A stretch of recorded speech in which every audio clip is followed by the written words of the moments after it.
महाभारत में विदुर की कहानी अत्यंत प्रेरणादायक और ज्ञान से भरपूर है।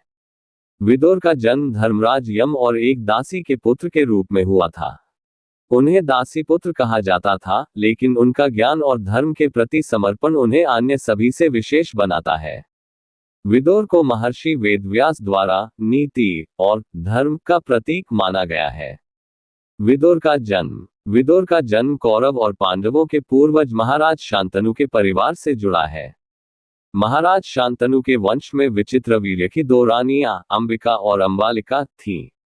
विचित्रवीर्य की मृत्यु के बाद उनके वंश को आगे बढ़ाने के लिए महर्षि वेदव्यास को आमंत्रित किया गया। अंबिका ने वेदव्यास को देखकर भय के कारण अपनी आंखें बंद कर ली, जिससे धृतराष्ट्र जन्मे, जो अंधे थे। अंबालिका के चेहरे पर भय का भाव था, जिससे पांडु जन्मे, जो रोगग्रस्त थे। इसके बाद एक दासी ने विनम्रता और प्रेम से महर्षि वेदव्यास की सेवा की, जिससे विदुर का जन्म हुआ। विदुर को यमराज का अवतार माना जाता है।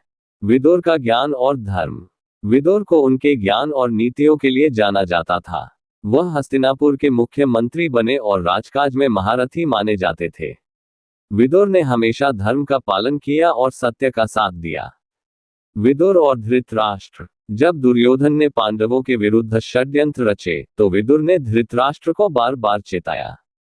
उन्होंने पांडवों के पक्ष में सही निर्णय लेने की सलाह दी, लेकिन धृतराष्ट्र पुत्रमोह में फंसे रहे। विदुर ने कौरवों और पांडवों के बीच होने वाले महायुद्ध को पहले ही देख लिया था और इसे रोकने के लिए कई प्रयास किए। विदुर नीति महाभारत का एक महत्वपूर्ण भाग है।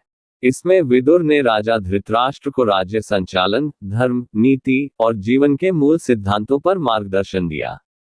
विदुर नीति आज भी जीवन और प्रबंधन के लिए प्रेरणा देती है।